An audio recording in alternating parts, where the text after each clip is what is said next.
Here is a hand, held open and empty, palm up under a warm light. It is the oldest gesture two very different faiths share, and it is where this film begins.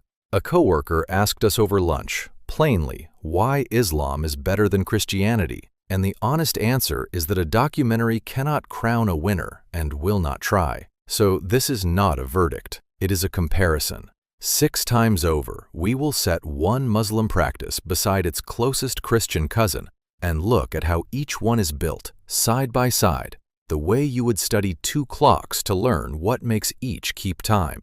Muslim practice rests on 5 pillars: the Shahada, the spoken creed, then prayer, charity, fasting, and pilgrimage. 5 habits repeated by more than 1 billion people.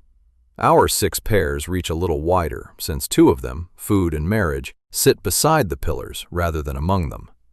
This is faith in practice, where belief becomes daily life. Start with the open hand and what belief asks it to give. Picture 2 objects on the same table, a single coin and a plain ledger beside it. The coin belongs to zakat, the Muslim duty of charity. The ledger belongs to the Christian tithe.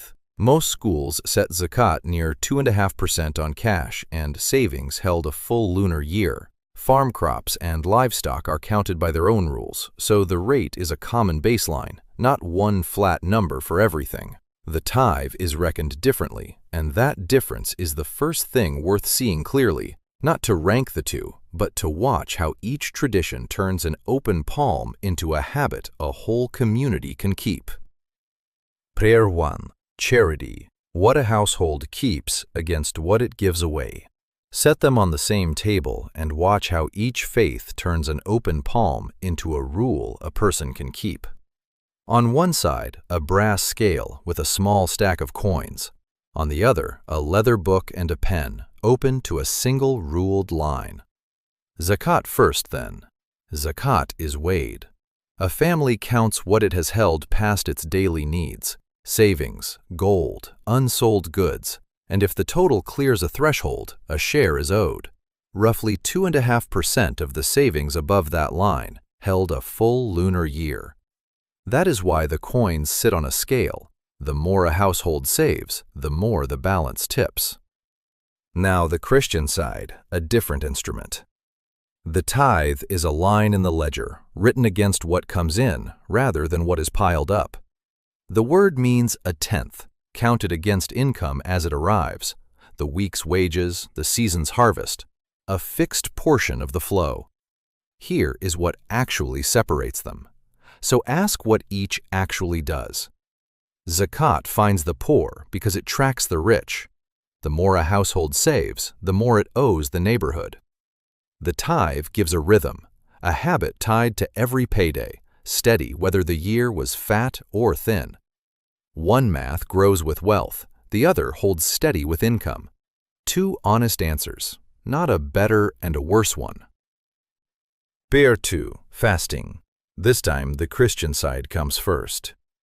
2 tables, on one bread and a cup of wine, on the other a single date and a glass of water. Start on the church side of the table. Lent is a table of restraint, about 40 days before Easter. Not a wall against food, but a deliberate thinning of it. A household in Amman keeps a different clock entirely. In the Amman flat, the table is set an hour early.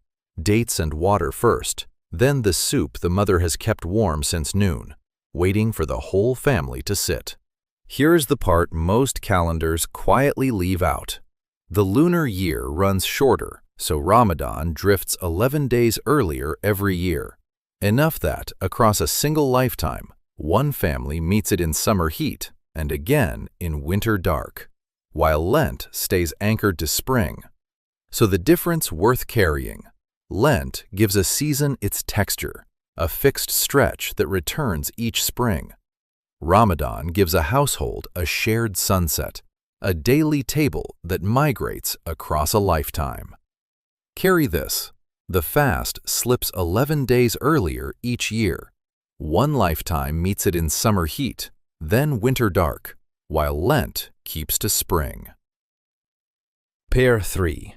Prayer. The mat turned toward Mecca beside the pew turned toward the altar. Step first onto the mat, where a scattered day is pulled into shape 5 times over. Many Muslims pray 5 times a day, dawn to nightfall, touching nearly every waking hour. And here is a detail worth knowing. Each of those 5 prayers faces one point on earth, the Kaaba in Mecca. The direction worked out locally, by an app or a niche built into the wall. The mat is not just a place to kneel, it is a compass, turning a scattered community to face one direction at the same moment. The pew keeps its own hour. The pew waits through the week for a single gathering, most often the Sunday service, 1 hour that draws a congregation into one room. On Fridays, the 2 rhythms meet. The Muslim midday prayer turns communal too, filling the mosque with rows of worshippers. 5 prayers a day work as private habit. The discipline lives in one body, kept even when no one is watching. That is the split worth keeping in mind. The gathered service gives a community a hinge, a weekly hour that pulls the scattered back into one room. A direction kept 5 times a day, a room filled once a week. Different math, same devotion. So a direction and a room stand side by side. 2 answers, neither the better one, to the same quiet question of how a place holds prayer. Pair 4, pilgrimage. This time, the Christian side leads. A stone road climbing toward a hillside chapel in the morning mist, and far away, a plain of white cloth at dawn. The road to the shrine comes first this time. A believer carries a traveler's rosary up the pilgrim road, following footsteps worn smooth before them. A road close enough to walk again next year. A hillside chapel can be reached again next spring, and the spring after that. The journey is small enough to repeat, and the repetition is the point. A familiar path deepened by being walked more than once. Scale changes everything on the Muslim side. The pilgrimage to Mecca, the Hajj, is expected once in a lifetime for those who are physically and financially able. And here is the part a stranger rarely weighs. Around 2 million pilgrims gather at Mecca each Hajj, moving together across the plain of Arafat in the same 2 pieces of white cloth. Not a path returned to, but a horizon reached once. Weigh what each distance actually buys. The near shrine gives a life a return, a road walked again and again until the walking itself becomes prayer. The distant Hajj gives a community a threshold, a single crossing, shared with millions at once, that a person spends a lifetime preparing to make. A road worn smooth by return, a horizon crossed exactly once, both count as arrival. Pair 5, the plate itself, the knife resting beside the meat, and the joined hands resting above it. Not every family keeps it the same way, but start with the Muslim side, where the rule reaches all the way down to the animal. Halal leaves pork and alcohol off the plate, and the meat should come from dabiha, slaughter with God's name spoken over the blade. Jewish kosher law draws a close parallel, its own named cut and blessing. The knife decides before the plate is ever set. It is about how the meat arrived, a butcher's knife in a Karachi market, a named cut, a word spoken over the blade before the plate is ever set. So the plate is settled long before it reaches the table. The Christian table keeps no such rule at all. In most traditions, there is no binding list of forbidden meats, no method required at the block. What there is in a great many homes is a pause. Hands join over a set table in a Midwest dining room, and someone says grace, a short thanks before the first bite. Almost anything can sit on the plate. What is kept is the pause just before eating it. And here, the 2 traditions part on one plain thing, where each of them decides to draw the line. One system draws its line on the plate, this meat, this method, this name spoken over it. The other draws its line in time, a breath of thanks laid across an ordinary meal. So one governs the plate and the other governs the pause. 2 answers, neither the better one, to how a meal is made holy. And so the last of the 6 pairs, where the traditions stand furthest apart. Marriage and family, the sharpest contrast of all, met head-on, without a bridge to soften it. Start with the Muslim side, because here the promise begins between families before it belongs to the couple. In an Amman living room, a marriage contract, the nikah, rests on a low table, and both households read it. Written into it is the mahr, a gift of money or property the groom gives to the bride alone, named plainly in the terms. And it is not only signed. Like every nikah, it turns on words said aloud, the offer and the plain yes spoken before witnesses, the way the shahada is spoken. Now the Christian side, and the shape moves the other way. In a modest church, a couple exchanges rings before a congregation, and the binding force is not a written sum, but a vow spoken aloud before witnesses.